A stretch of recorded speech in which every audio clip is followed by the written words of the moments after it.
Welcome to a podcast on marketing. I'm your host, Jordan Ogren, and this is a podcast where we talk about marketing. Today's first question, who are you and what do you do? Yeah, thanks, Jordan, for having me. I'm Bridget. What do I do? What do I do for work? Let's start there. I am the director of content and brand at a company called Postal. Outside of work, I have a dog. I like to cook. I live in Chicago, so we're just coming out of the winter, which is great, and we can go outside again. Um, Definitely. yeah, and I have a podcast on the side that I do a little bit about work and marketing for SaaS marketers in the space. Yeah, I mean, I just started this job 5 months ago, so still relatively new. I think you hit that 6 month mark and you're like, okay, I understand now. So still getting into it there, but really enjoying the team over there at Postal. Awesome. Well, that's cool. Yeah, I never know where people will go when I ask them who they are, since it is, if you think about it, such a deep question. Like, what do you do? It's like, well, where do I start? And just to your point about Chicago coming out, I'm from Wisconsin, Green Bay, so we're also Okay. kind of on that forever winter grind till like June is I finally was when gonna it say starts. even more so than we are here. My parents Right? are in Wisconsin too, and I'm like, I'm gonna come see you in when the lake is open. Right. For real. So maybe July, but no. Yeah, All right. right. That's awesome. That's awesome. Is there anything right now, currently, or even maybe recently that you just been obsessed with in marketing, in content, in any of this realm we call business? Yeah, I think moving toward more creativity, that's kind of why I find myself in brand and content. I tried demand gen marketing for a little bit.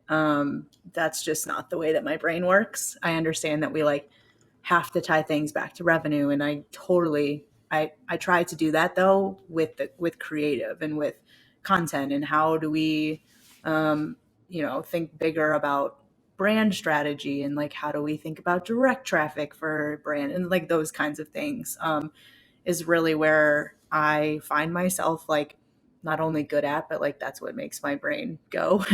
Hmm. um, and I feel like I've been really fortunate to be able to kind of find that niche, and it now is becoming bigger in within SaaS. I'm in the MarTech space, so it's a little um, closed. Like everybody, like it's a very small circle, and everybody knows each other. And especially in MarTech, like I'm selling to other marketers, which I really love, because it's like I have those pain points and I understand your problems, and you can come up with new use cases and even like push the product further. Like I'm the subject matter expert at, within the marketing team is like our ICP, and it's great to be able to have that knowledge and even move the product forward. So that's got out of MarTech for a little bit, but I found myself coming back just because I love being able to help in that way, just outside of like the promotion of it. I feel really bought into the product as well. Hmm. So do you see like creativity brand as a way to, I mean, just like hearing you talk about Martech, I am not too into it, but I've seen these diagrams, right, where it's went from like a teeny screen to like this huge screen. Is creativity and brand a way to stand out, or do you just really enjoy that within the Martech kind of SaaS space? Yeah, I think it's both. I think traditionally SaaS is all about growth and like, 3xing growth within a year, 2 years. It's a shortened timeline, so it does kind of always go initially pretty demand gen focused of like how do we set up a framework for marketing to funnel things to sales, and like how do we move our go to market team into maybe like more like one team, one revenue generating team, instead of thinking of them in silos like marketing and sales. um, but my background is in advertising. I worked at an ad agency for 3 years out of school. That's what I studied in school. So I've always kind of leaned toward the creative side. And working at an agency, I never really had to tie my stuff back to sales numbers. That wasn't my problem, right? I was just the ideas person, and like maybe writing the copy and creating the websites and like understanding the value prop and the messaging of the product. But it was never really like tied back to anything. That was on the sales team at the company to actually like figure out how to use what we were building, and Hmm. take it to the market. But that's why I loved coming client side, and being within the in-house space has been really eye-opening to me. And like I said, I dabbled in demand gen for a little bit. Um, and not to say that I wasn't good at it, it just like didn't fire my brain the same way that creatives does. And finding the art plus the science is really important to me, because it's like the only way you're gonna move qualitative opinion based decisions like creative forward is to tie it back to numbers. And I really enjoy that. I think that it's not just like the differentiator for sure. I think the demand gen tactics are easy for any competitor to go copy, right? You're in this channel. Okay, we're going to go stand up the same channel. You're spending this much money. We're going to try to spend as much money as you are. Um, Not to say that there's not creative and brand there too, but from a framework and from a 1 to 2 years is typically when I like to be into a company, right after Series B into Series C, where you're starting to refine what that looks like. Um, I just think creative is the thing that you can differentiate yourself. You can't copy a team's creativity. You can't like copy a team's brains. And I think in this space specifically, in SaaS, we everybody just does the same thing, and then everything gets so overloaded. Hmm. It becomes tough to break through that. And how do you do that? Is just do really good marketing. Hmm. Yeah, when everybody plays the same note, it's sometimes good, but can get annoying at a time when everybody's doing it. So when you're talking about creative, I can't help but kind of like take bits out. So it could be incorrect what I'm thinking, but like it seems that a level or a part of creativity is the ability to make or have interesting decisions, ideas, in the sense of your whole point is everybody's doing the same play, everybody's, reading off the same playbook. Where with creative, it's kind of different, because if you do, it's more, I shouldn't say noticeable, but like, oh, they're using this. I guess first, maybe it'll actually help me more is like define when you say creativity, when you say brand, like define first, I guess, creativity. Like, what do you mean when you use that word? What kind of, I guess, in words definition, but like Yeah. pictures, things that come to mind. Yeah, it's hard to like pinpoint that exactly. I think it's very qualitative, right? It's very opinion based, like I said. Like it's you're not able to say like, oh, we did this tactic and it worked.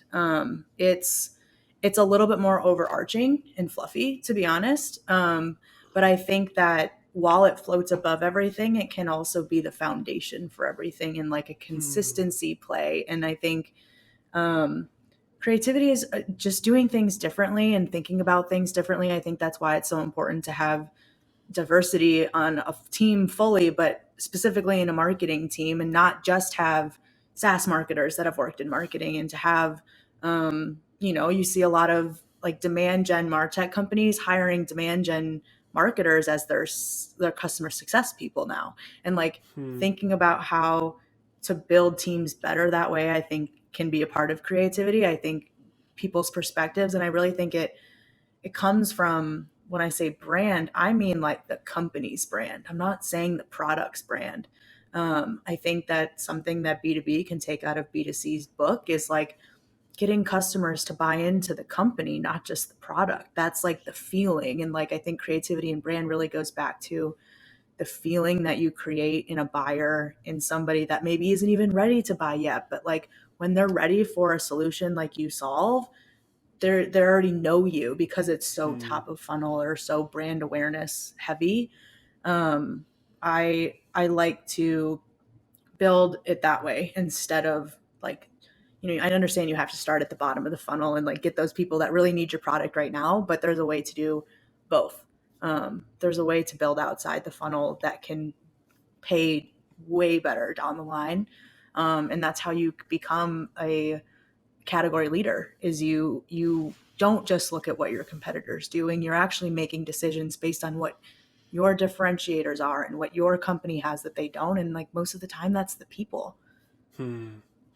Yeah, no, I like that. I mean, it seemingly like as you're talking about it, I'm trying to put in my brain like what are kind of things you could do to create that creativity or create a strong brand? Like, what are those, I don't want to call them like principles, core kind of Mm-hmm. foundations of just, because from what you're saying, some things pop to mind are, creating a category, or if you don't want to create a new category, creating some movement that is bigger than the product, your POV, your Yep. narrative, call it what you want, which to your point is getting people to buy in, not to your product, but more or less to the way you view the world of like, oh, Totally.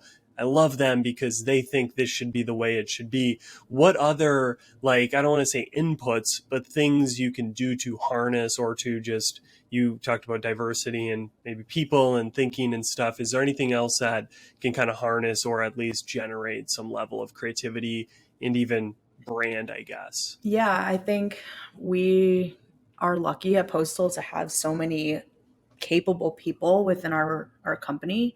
Um, and I said, I am the ICP, but we also have a sales ICP and we have a customer success. Like, I think being within tech, it's very interesting when you have your own people, like you're selling to the people that also work at the company. Um, Hmm. and I think internal brand and culture is a huge thing, and that is something that I think a lot of companies, there's a disconnect between what they're putting out as their marketing brand and what they actually feel like inside to their employees. That starts to get sussed out. Like, people start to see that disconnect. People start to understand, and then maybe your employees are like, well, it's great that our company brand is incredible, but like internally, we're not actually that way. And I think it's Hmm. really important from a beginning stage of a company, 1 to 2 years in, you have to kind of marry those two things together. And so that's why I think brand is not necessarily repeatable for other competitors to just go steal, because like it has to come from a place internal, and it has to be Hmm. I work really closely with the people team, and I like internal marketing and brand marketing within our company is really important too. Obviously, it lends to what we do a little bit with branded swag and all that stuff, but like we're actually doing internally what we're preaching externally, which is Hmm. so much better of a way for a company to work. I've been at companies where it's the opposite of that, and it doesn't feel good. It doesn't feel good for the employees, and then you start to see, like I think it's really obvious when, especially in brand and design, like when people really enjoy what they're doing, you can see that in the work, and it comes through in the content, and it comes through in your webinar, and like your sales team. Is your sales team actually really excited to sell this product? Do they really believe in this? I think that's key. I think that's key Hmm. because in a company's touch points with a customer all the way through the journey, um, those 6 month journeys, like that is a testament to like the people that work at the company, because somebody wanted to be in touch with you that many times, or like they come to a, top of funnel event, and then, they're not ready for your product yet, but they signed up for your newsletter, and then you can nurture them that way. But like they continue to want to consume your content because they like who you are. And then that's a future customer. Like, I think we think of, obviously the whole sales motion is just get more sales, get more sales, get more customers, get more logos. I think we, as an industry, have started to pick up on the customer success side of retention and how important that is to retain your customers, because they can do the marketing for you, and create that FOMO and create that, like, I want to do what they're doing. But I don't think that we've really figured out yet how to create that brand affinity and advocacy on the front end of it too, because I think it's Hmm. important, and I think it's misunderstood. And I think there's a huge opportunity there for brands like Postal that it's not a need to have. Like, we don't sell it that way. It's when you have an ABM program, when you have an outbound function, when you have the need to be having offline touch points, when your team is big enough, then you need us. When you have a full demand gen strategy. But like, Hmm. we can't sell to a marketing team of one. That wouldn't make any sense. You would never use it. And they Hmm. won't be successful using it. And we don't want that. We want people to have a good experience with our product. And that's important to us. Like, it's not just that sell, sell, sell, sell. It's like, okay, sell, customer success, brand advocacy on the front. I think we're really pushing on all fronts, and that's really exciting. Yeah, a lot of nuggets there. Just one of the things that I kind of stood out to me was just the bit about the internal kind of culture. You could even argue being there. I don't want to be the person who just, retweets the culture eats strategy for breakfast tweet or Mm-hmm. whatever. But there is some truth to that of just, having that strong culture. And I think one of the things I believe deeply is if you don't give a shit about your company, like why would anybody else give a shit about it? So I think you need to totally be like in it. And if you look at the companies killing it, like they have employees to some possible level of negative, detrimental, being too involved with the company, being too Yeah. loving of it and wearing it on their sleeve. But you almost need that. It's kind of like you have to, drink to have fun, but you can't drink too much blackout. Like Right. it's kind of that balance. Not talking about last night, but no, I'm just kidding. But yeah, and then because I think that's super critical is kind of that internal. I just one example, and this could be survivor bias, but like Drift, one of the key things I read about them or through them is like they're huge on this internal brand. Like we Mm-hmm. need to be internal, doing internal marketing, and I think that you could argue that's where it starts from or should kind of start Yep. from is Because it's internal. authentic. It's authentic to who the company is, and that does nothing but help your not even customer. It's employee retention too. That is so important right now. Mm-hmm. Giving people space to own things and to be a part of the company and to care. Um, I think people are often just it's either they care too much or they don't care enough. And like you said, finding that balance of like people that want to be bought in for the 8 hours a day and like creating that culture is really important. And I think that that comes with just good communication from the top down. Like your CEO has to be saying those things and your head of people has to be saying those things and they have to believe them. They can't just say them. And that's, Mm-hmm. I mean, that's a whole conversation about like joining the right company. I'm, like I said, I'm fortunate enough to 5, 6 years in be leading something at a company that I really like vibe with. And I really am bought in and I'm on the leadership team and, I'm the youngest person there, but like, it's great. Everybody's bought in and everybody's, all striving toward one goal. And it's easy to suss out in interviews a little bit of like the companies that don't like they have a great brand on the external and then on the internal it's like this doesn't really exist. And Mm-hmm. I think that that takes experience similar to just life experience. Like you can tell somebody you're not having a good time on a date within 10 minutes or you know what I mean. Like i Sure, think sure. it's i think it's really easy for me to be able to say maybe this. And I think too, like, talk to as many people as you can in an interview. Is everybody saying the same things? Is everybody saying the same Mm-hmm. three things? Or is everybody saying the same 10 things? Were they told to say those three things? Or do they really feel that way? Mm-hmm. And do the goals align? Like, is sales speaking the same tune that marketing is? Can you talk to the CEO? What does he or she actually believe? Like, that's that's where I'm at currently. And I'm just happy to be afforded that because it's not necessarily normal to have that Mm-hmm. um, experience early.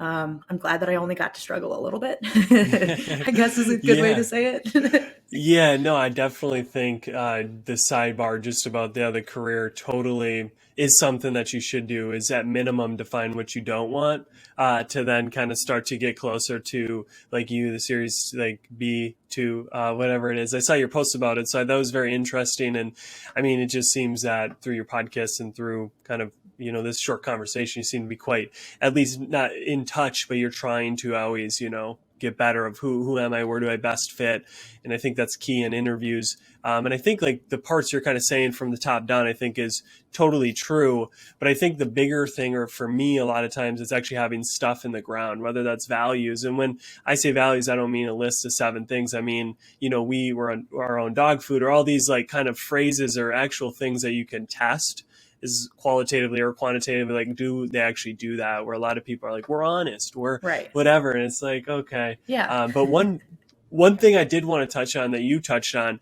was the fact of like who it wasn't who you're not going for, but you talked about how you guys aren't like a must have. You guys are a nice to have. And I think that's a critical awareness because too many people that are nice to haves believe they're must haves.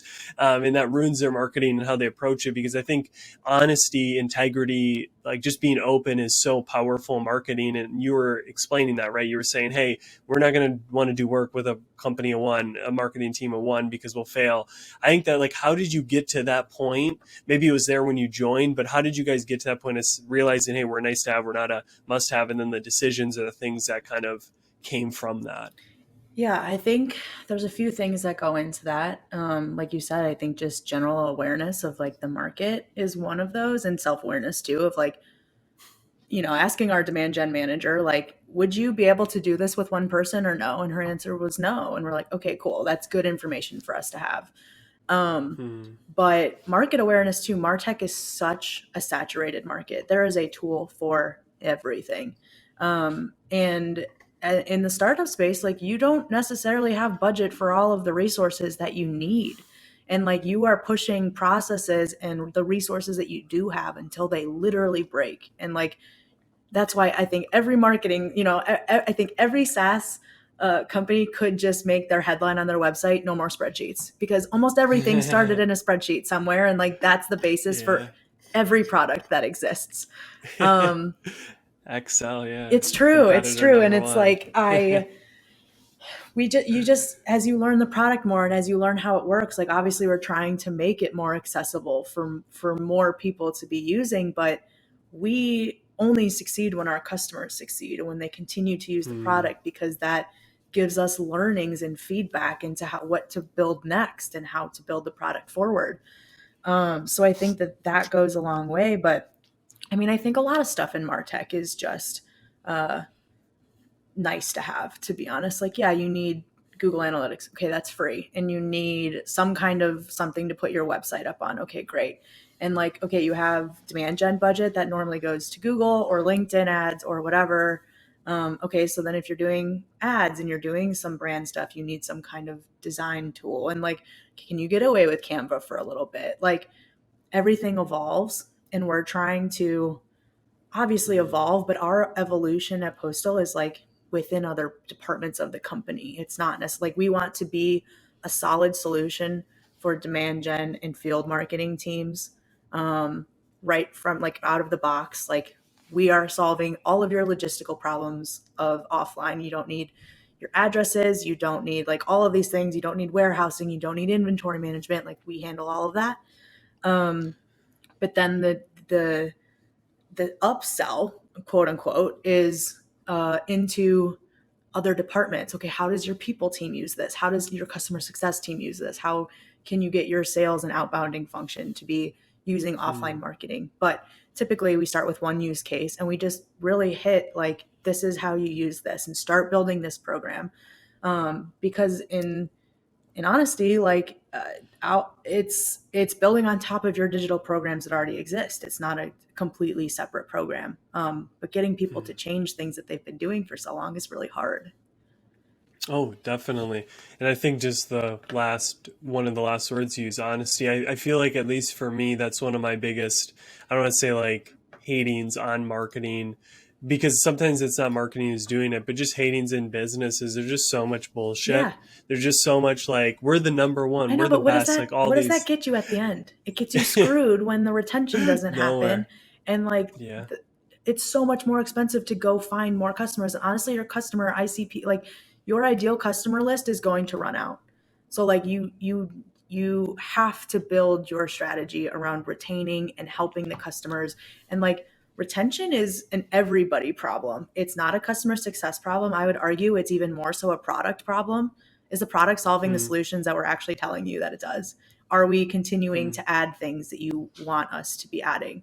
Um, like, sales is easy to say, like, I just got the deal and I'm good. But we try not to think like that. We try to think, hey, how's Hmm. so and so's account doing? Or what can we do to help them there? I think retention is a huge thing that we don't think about as in marketing, but I think I want our customers to be doing our marketing. That's like a whole function outside of our own marketing. And we need Hmm. them to do effective marketing. We need the social proof from them. We need the success stories. We need their buy-in, and like, we want them to be excited to use the product. Yeah, I mean, I agree with you to an extent about the whole whose problem that is. You could even argue essentially it begins with marketing, because if marketing gives a illicit promise, something that Totally. can't be delivered on, it's like telling someone, hey, I can bench 300, and they're like, okay, we go to the gym, and like somehow they get injured because like we can't do 300. Right. They're gonna never come to the And gym that with goes us back to again. honesty in your sales team selling what actually exists. And that's, again, alignment across all three departments. I'm not going to be marketing something that actually doesn't solve the problem, doesn't help me. It Hmm.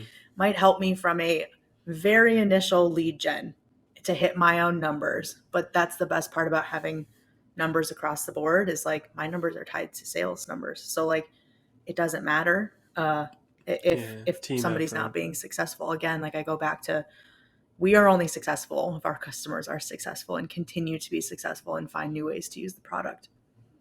Hmm. Hell yeah. No, that's good. That's good. Too many times, we just say yeah, but no, that gets a hell yeah. So we've been talking obviously a lot about a bunch of different things, creativity, branding. I'm going to rope us back in the rodeo here to kind of marketing. What is a pet peeve or something that you just hate within marketing that comes across a few times a week, a few times a month, where you just want to like pull your hair out, whatever it is you do in frustration? Oh man, where do I start? There's so many. I Pulls a list out, know. just like a Marketing is a 5 love hate page. for me. It's one of those things that it's challenging, so I continue to find myself doing it because it evolves, and I love that about it. And so I think the first thing is that, like, I think that we have complicated it so far. We have, and I think that's part of our fault for creating all these tools that, like, does anybody actually need all of this stuff? There's tools that are helpful and there are tools that aren't, to be honest. And like, that's kind of where I fall. But I think we create these things that don't really exist to, like, oh, we're moving marketing forward. But if you come back to the principles of, like, you need to be in these channels, you need to do them well, that, like, coming back to the basics of what that is and what you learned in school of, like, the 4 P's or whatever. Like, as much as we talk about, college maybe wasn't like, I didn't learn much about marketing in school. I just learned how to be a person and, like, manage my time, and like that's all great for my job and being able to do that and be like, I'm an adult and I have money to spend and whatever. um but I think that it's great that marketing evolves, but I think that we overcomplicate. It's like the stock market or insurance. Like, we overcomplicate it so that other people think that they can't do it. And it's like, who is that benefiting? Like, who actually, and then everybody's spinning their wheels, and then you see these tactics like come and go. And obviously, like, specifically in marketing, when things get really, like, crowded in one area, then you see everybody go to a different area, and then that gets really crowded, and like that will always be a thing. um but I think there's a reason why brands like, a lot of our favorite B2C stuff, Apple and Uber, whatever, like, that's why they still do out of home marketing, because it's effective. When was the last time you saw Hmm. a, a B2B marketing or anything? Like, that's not where our audience is, but it is, because I'm a B2B marketer and I walk outside. Hmm. But we don't do those things. We only live in these, like, spaces, and then we just try to complicate the crap out of it and make it really nuanced. And I don't think it's that nuanced. I think we just did that so that we could sell marketing software.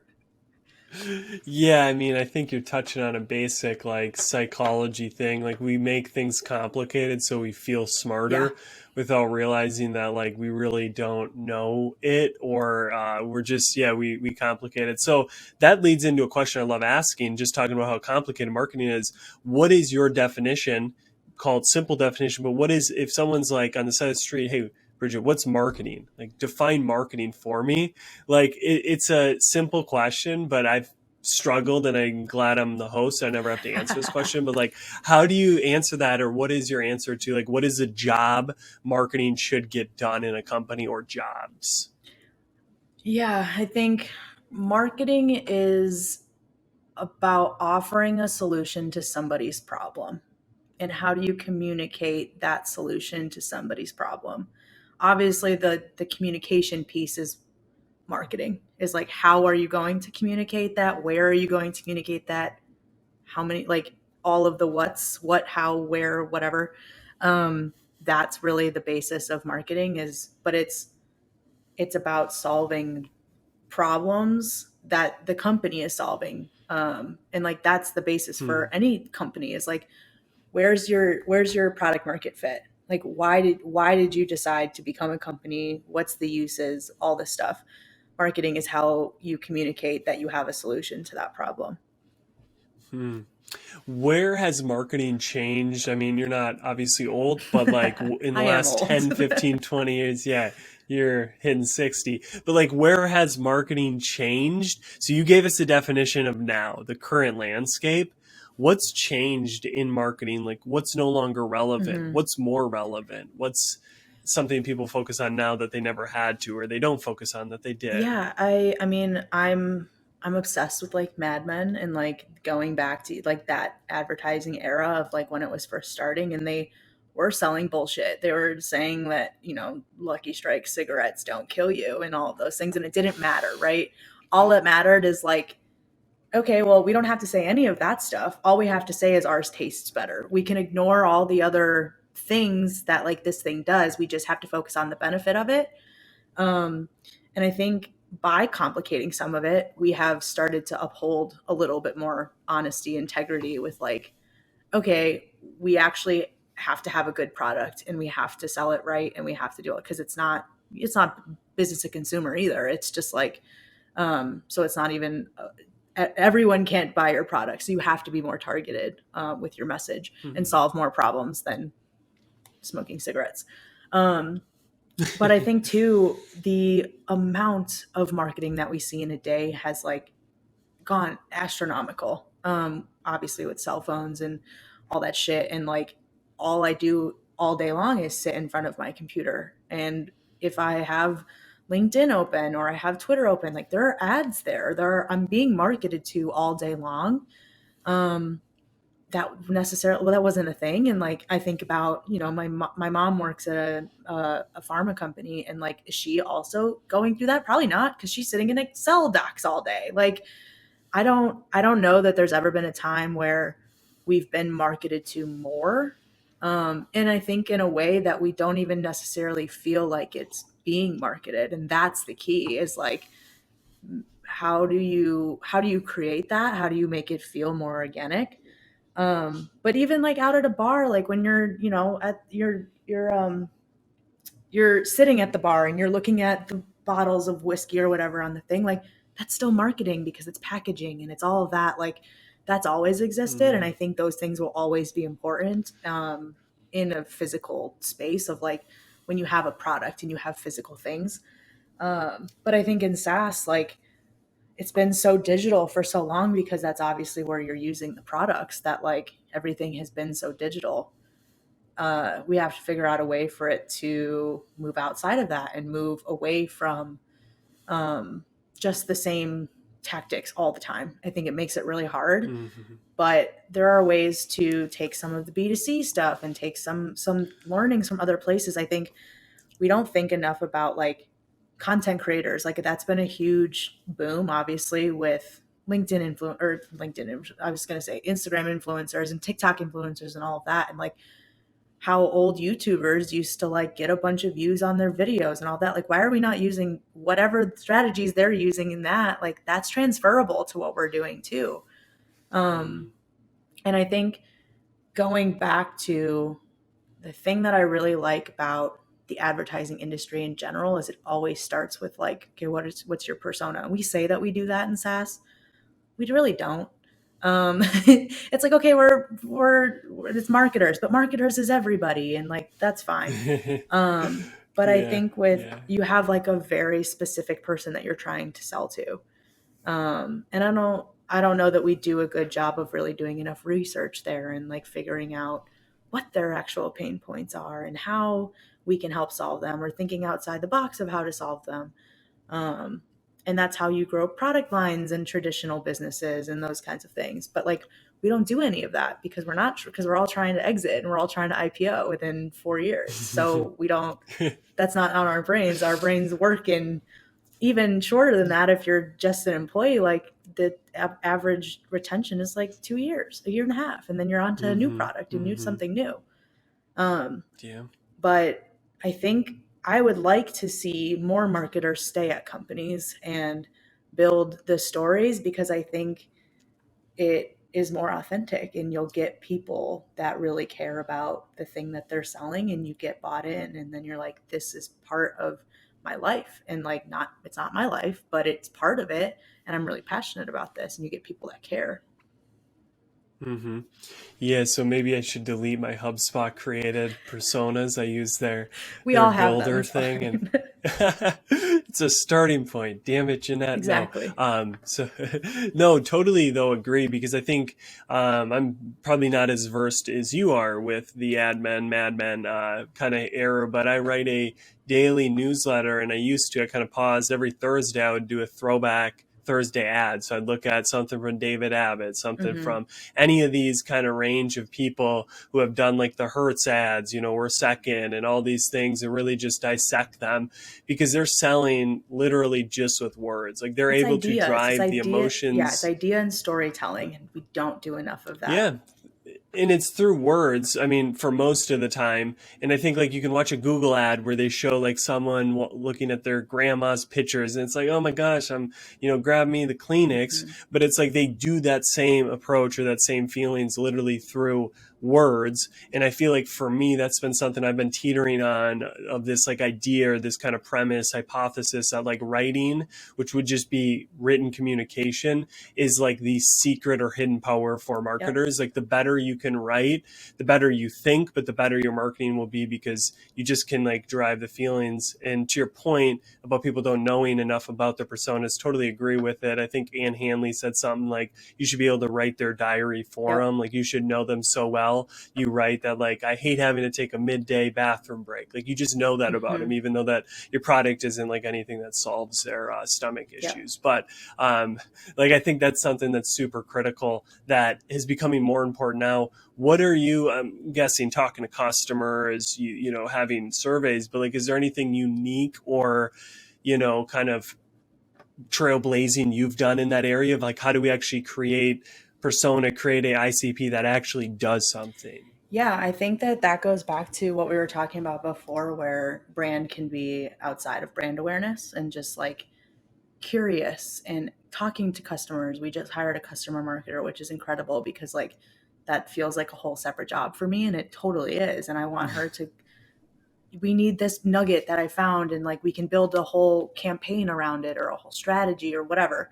And I think that it it's really hard to think in campaigns and in marketing and SaaS, because it's like, well, we have one or two value props, and that's just kind of how it goes. But like, what spins can you have on those? Like, is can you make something timely around that? Can you make it more relevant, than just being like, you have this floating problem, like, but how does that actually affecting my day to day? And tying it back to Hmm. like who they are as people, I think is really important. I think, yeah, I try to include customer stories wherever I can. And outside of, again, like the brand awareness thing, like creating thought leadership kind of content that speaks above everything. And like, okay, if our main person is a demand gen marketer, like, what is that person like? What else are they doing? And like, where can we find them, and where do they hang out? And like, being in those communities, I think, is really great. And I kind of stumbled upon the like personal branding thing, right when it was happening, when I was at G2. And it, thought leadership is really hard. I think that there are people that think that they're thought leaders, and then they feel like they have to post every day, and it's like, if you don't have anything to say, don't say anything. um, and it becomes kind of an echo chamber too, of like the same people saying the same things over and over again. But I think there's a unique opportunity in thought leadership to have your own perspective and speak in your own voice and use it that way, and it just comes off as genuine. And Hmm. then you're like, look, I'm a marketer too, I'm figuring it out. I'm constantly trying new things, and I'm trying to be in new spaces and figure out where my people are, and all of that stuff. And I think that I've done a good job at that, but I think there's a lot of people at Postal that have done a good job of doing that within their own space. And that only makes our team so much stronger, because if people are bought into what we're saying and our mentalities as people, and then we all work at this company, that says so much about the company and the kind of people that we have here. And we are forward thinking, and we do value your opinions, and a lot of that. And I want those people to write. Like, I manage, a team that manages the blog here. Like, I want those people to write for us. Like, I don't want you to always have to, like, it's great that you're putting your content on LinkedIn and I'm not hounding you to like post on LinkedIn, because like that, I would never do that. I would never create like a personal branding program within a company. Like, look, if you want to post on LinkedIn, I'll help you. I'll teach you how to use your voice and what to post and when to comment and all of those things. Like, I can teach you the mechanics of it. But the desire to do it has to be there. I can't teach you that. And if you are being forced to do it, then maybe you shouldn't do it. Like, and it's not for everybody too. I think that's something that marketing gets wrong a lot. Is like, all these tactics have to be for every company or have to be for every person that works at every company. I don't think that that's true. I think if you can find things that fit right and feel good for you and can be authentic, that's the best way forward. Mm-hmm.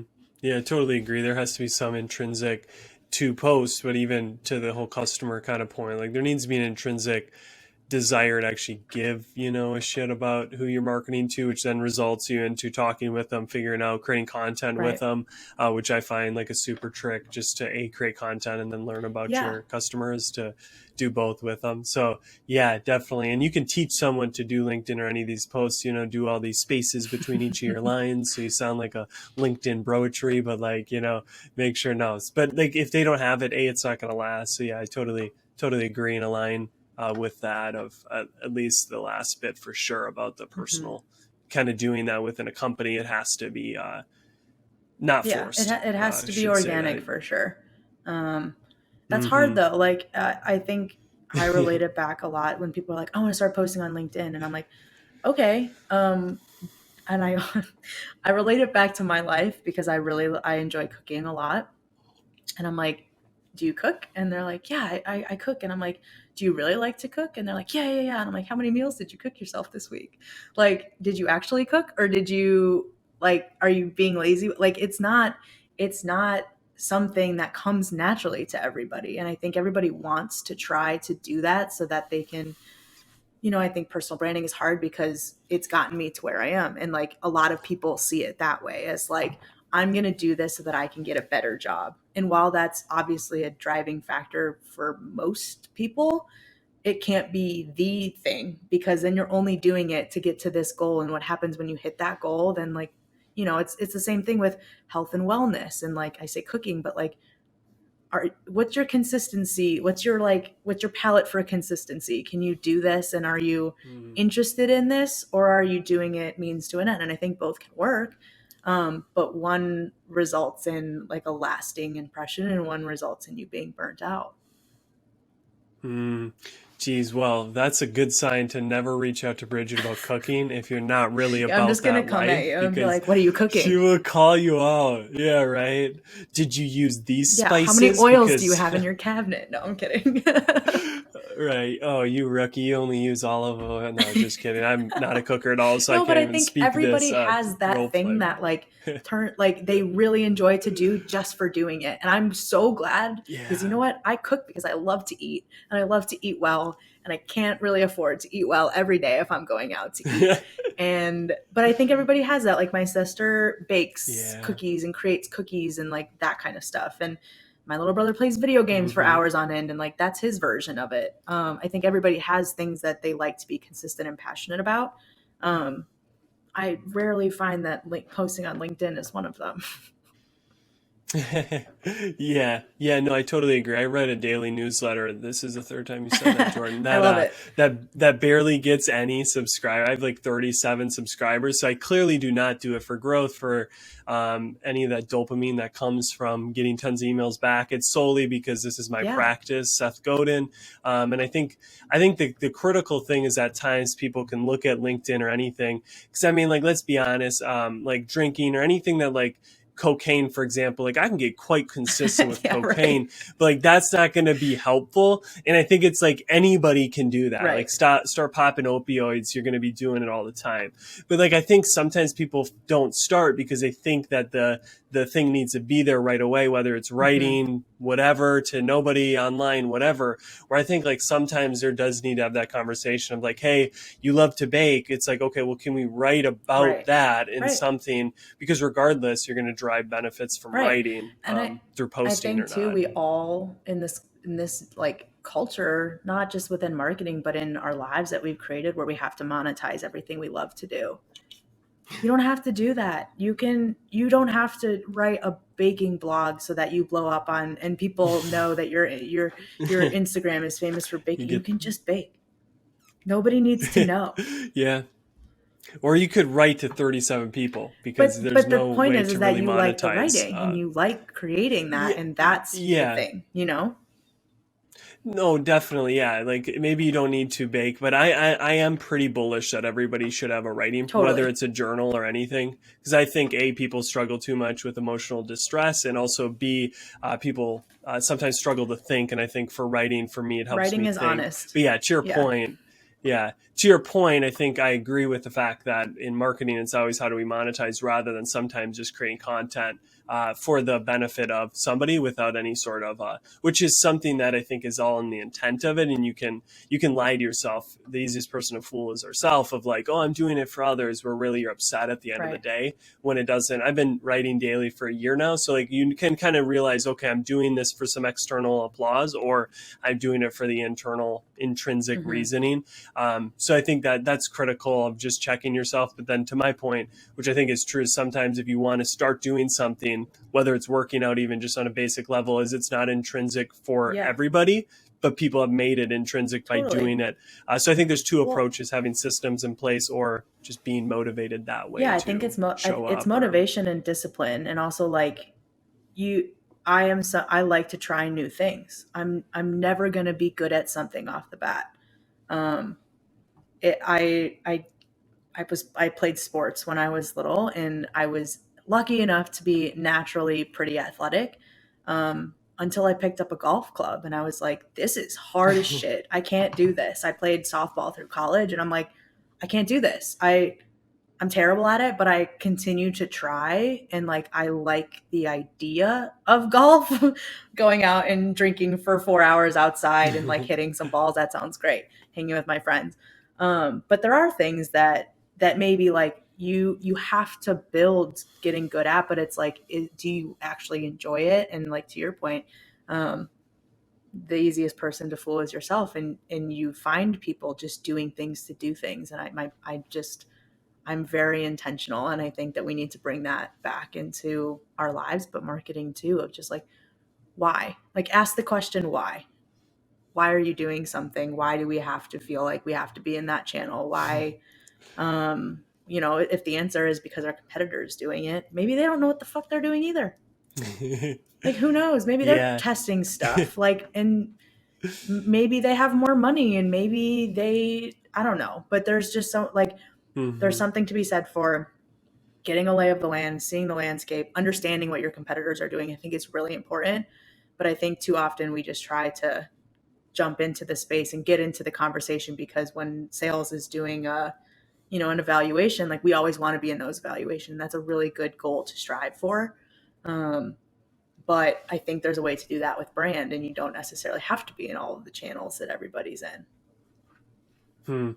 Yeah, no, totally agree. I do like the five why practice where it's just you ask why 5 times to get, now you can change it. But I do think that, like, I agree with that. I do think there's a point of like cognitive failure where if you just ask why on everything, like, because I mean, to your point, you bring out a point of kind of human inadequacy that we do many things. Like, why do I always grab the door handle with my Mhm. right hand? Like, I don't ask why, but there's so many things that, like, if you go through a day and at least are aware of 20% of the things of why you do them, you're way ahead of the masses. And that's like a huge meditation practice is for the next 5 minutes, like be Right. aware and ask yourself, like, why And am I itching my ear when I I talk think or whatever? sometimes, to your point, I think sometimes the answer of because I've always done it this way is valid. I think that there are things that we have habitually, as people, as marketers, have done, because there are things that you have to do. You have to have a website. You have to have a social Mm-hmm. media presence now. You can figure out how you want to use that. But there are places that we have to be. But it's the like, okay, I think when you ask why, you're really digging into the strategy behind it. And I think that that changes. If you're doing it right, your why could be different every year for the same tactic.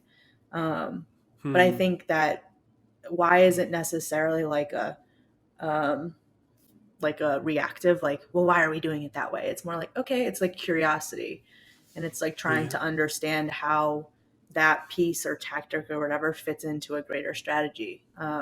Because we all think in these funnels. Do we actually move in those funnels? Who knows if it actually works that way? And like the same thing with the website. Like, I can create an experience for you and like try to create paths for you, but I need to make sure that I have, a CTA on every page, so that if you do happen somewhere that like I didn't expect you to be in your journey, there's somewhere for you to go. Hmm. Yeah, totally align with. I think why is critical. Understanding, to your point, strategy, like why we have a website would be to X or Y. It's not maybe going to make you not have it or have it. There's certain Right. ones. Totally agree. I just think you can, like, if you don't do it already, like why thinking of doing it all the It's time, hard. at least for me, would be It is. Well, overwhelming. But think about, it's a yeah, it's the start. You have same as to like I would go do back it. to the metaphor before of like going to the gym. Like, you start going to them twice a Yeah, week, then you start going 3 times a week. But like, your why, and like we can you compare it to a have to. website. Like, why would you have a website when you first start a company? So that you can have people, you can point people somewhere. And then why do you have a website a year from now? Oh, it's so that we can explain what we really do 3 years or 2 years Hmm. from now. It's a lead gen thing. Like, it evolves, and that's, I think, evolving the why is important. But you have to have a strong foundation and like an answer for the why throughout the process. Hmm. Yeah, no, that's in itself a huge takeaway that I've learned, is just asking certain questions. Who is it for? What is it for? How do we know it's working? Design thinking. But why is also just a really purebred Mm-hmm. question that helps quite a bit. Well, thank you, Bridget, so much for coming on the show. I appreciate your time and your wisdom. It was quite helpful for me, and hopefully the 3 to 4 people that are still with us.